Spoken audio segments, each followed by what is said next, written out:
Bien-aimés dans le Seigneur, Shalom. Nous sommes dans la joie de nous retrouver ce jeudi 28 janvier 2021 et nous allons lire juste un verset de la parole du Seigneur qui va nous conduire dans notre méditation de ce jour.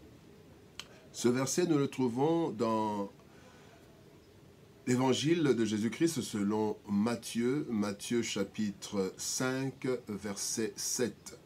Matthieu 5, verset 7, voici ce que déclarent les Écritures. « Heureux les miséricordieux, car ils obtiendront miséricorde. » Soyons miséricordieux. Soyons miséricordieux, tel est le thème de notre méditation de ce jeudi 28 janvier 2021. Le Seigneur Jésus-Christ, parlant à ses disciples, dit ceci dans Luc chapitre 6, verset 31. « Ce que vous voulez que les hommes fassent pour vous, faites-le de même pour eux. » Cependant, peu de personnes sont dans cette logique. Elles veulent être toujours servi sans servir les autres, recevoir toujours sans donner ou donner rarement. Voilà l'égoïsme humain. Il en est ainsi de la miséricorde. Être miséricordieux, c'est être disposé à aider celui qui est dans l'affliction, apporter le secours aux misérables, avoir pitié de quelqu'un. Avoir pitié d'une personne. Christ dit dans sa 5e béatitude que les miséricordieux sont heureux. Ce bonheur vient d'abord du fait de ressembler à Dieu. Le fait de ressembler à Dieu fera notre bonheur.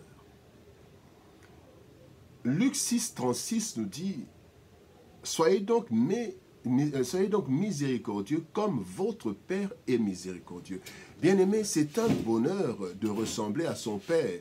Ici, vous avez, quand surtout vous avez un Père qui est une grande personnalité ou quoi, les enfants, même sans être une grande personnalité, mais un enfant veut ressembler à son Père. Surtout dans les bonnes choses, quand cet enfant réfléchit, évidemment. On veut ressembler à son Père. Et quoi de plus merveilleux que de ressembler au Seigneur, de ressembler à Dieu? C'est vrai que parfois on ne le voit pas, mais en fait, celui qui ressemble à Christ, le chrétien, voilà pourquoi on nous appelle les chrétiens comme Christ. Nous sommes comme des petits Christ. Soyez mes imitateurs comme je le suis de Christ, a dit Paul. Mais alors, soyez donc miséricordieux comme votre Père est miséricordieux. Le fait de ressembler à Dieu, c'est déjà une source de notre bonheur. Hébreux chapitre 4 verset 16 dit « Approchons-nous donc avec assurance du trône de la grâce afin d'obtenir miséricorde et de trouver grâce pour être secourus dans nos besoins. » Donc Dieu est un Dieu de miséricorde. Et quand nous ressemblons à Dieu, nous sommes heureux. Nous sommes heureux parce que ceux qui font la volonté du Père, ceux qui ressemblent au Père, ils reçoivent des bénédictions et ils reçoivent aussi grâce auprès des hommes quand nous ressemblons à Dieu. Et la deuxième source de bonheur, pourquoi celui qui est miséricordieux est heureux, c'est par rapport à la récompense. Il est dit, heureux les miséricordieux, car ils obtiendront miséricorde. C'est une récompense aussi. Bien-aimés, il est dit, ils obtiendront miséricorde. Nous ne devons jamais croire que nous pouvons nous suffire à nous-mêmes ou que nous n'aurons pas besoin de la miséricorde d'une autre personne. Il y a des personnes qui sont peut-être puissantes, vous avez de l'argent, vous êtes tout puissant, tout le monde a peur de vous. Et il y a des personnes qui s'imaginent qu'ils seront jamais, en fait, qui n'auront jamais besoin de la miséricorde d'autres personnes.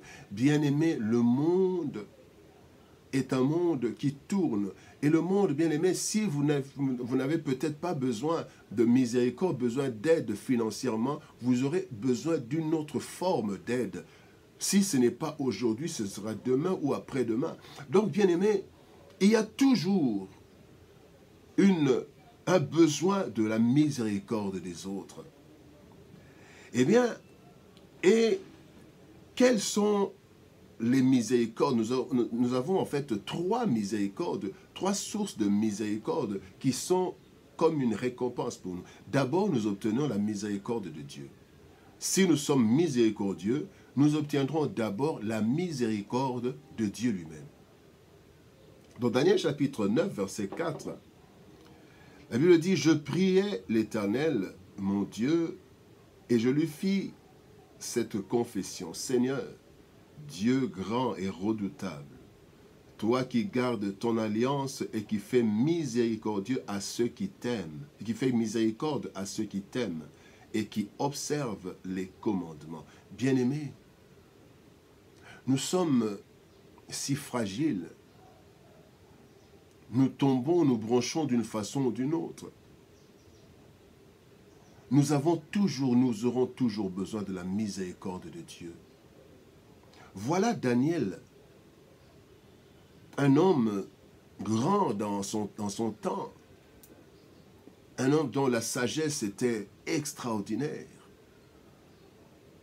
mais qui est en train de demander la miséricorde du Seigneur. Nous aurons besoin de la miséricorde de Dieu dans un cas de maladie, dans une erreur qui nous a amenés à des conséquences néfastes. Nous avons besoin que Dieu ait pitié de nous. Nous aurons toujours ce besoin. Personne n'est à l'abri des problèmes qui vont l'amener à demander la miséricorde de Dieu, parce que parfois, aucune personne ne voudra avoir pitié de nous, et nous n'aurons que Dieu. Bien-aimés, la miséricorde de Dieu, mais pour cela, il faut que nous aussi nous soyons miséricordieux pour bénéficier de la miséricorde de Dieu. La deuxième miséricorde, c'est que nous obtenons la miséricorde en retour de notre miséricorde par rapport aux hommes. Galates chapitre 6, verset 7. La Bible dit « Ne vous y trompez pas, on ne se moque pas de Dieu.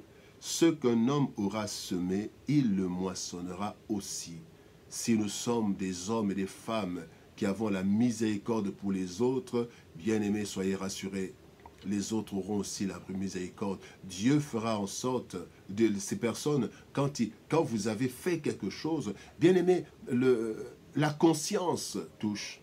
Vous avez aidé des personnes, vous avez été bien avec des personnes, il y aura des personnes qui seront miséricordieuses avec vous.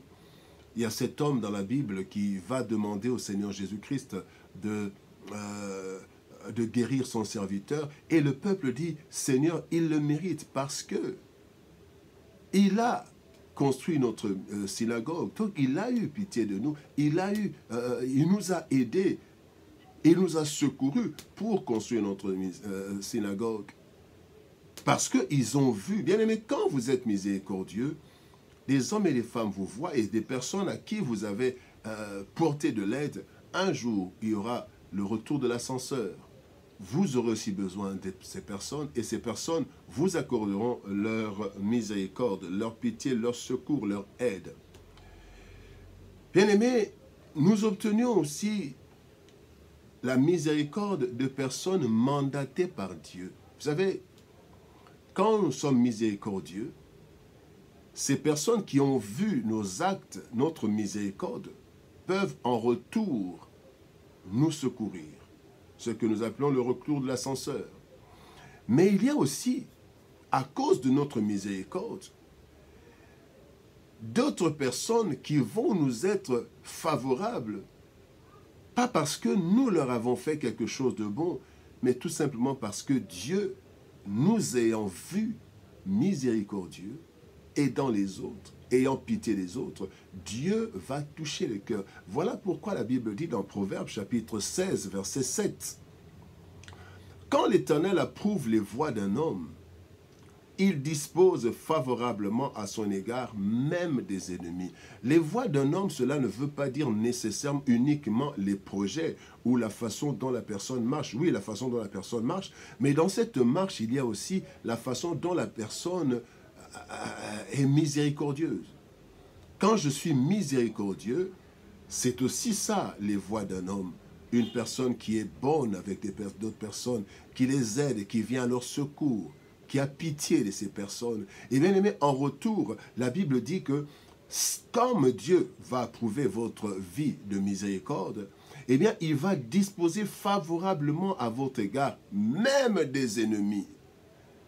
Dieu va au-delà du deuxième point. Nous avons vu que vous allez obtenir miséricorde en retour de votre miséricorde, des personnes à qui vous avez fait du bien. Mais ici, Dieu va susciter des personnes qui sont même vos ennemis. Mais à cause de votre bonne conduite, Dieu va ordonner, même aux ennemis, de vous être favorables. Bien-aimés, être miséricordieux, c'est vraiment un bonheur. Car dans ce monde plein de déceptions, celui qui est miséricordieux ne sera jamais brisé, car même si ceux à qui il a fait miséricorde le déçoivent, Dieu lui sera miséricordieux et il suscitera de la miséricorde autour de lui. Soyons miséricordieux, bien-aimés. Heureux les miséricordieux, car ils obtiendront miséricorde. Nous devons avoir un cœur miséricordieux dans ce monde méchant où certains sont même tués sans aucune pitié. Être miséricordieux nous offre 3 sources de miséricorde dont nous aurons toujours besoin. Soyons donc toujours disposés à faire miséricorde, à être miséricordieux. Celle-ci, la miséricorde, ne devrait pas être notre réponse, mais notre langage, car la réponse à la miséricorde est assurée par Dieu. Soyons miséricordieux et nous obtiendrons miséricorde. Que Dieu nous bénisse. Shalom, au revoir et à demain.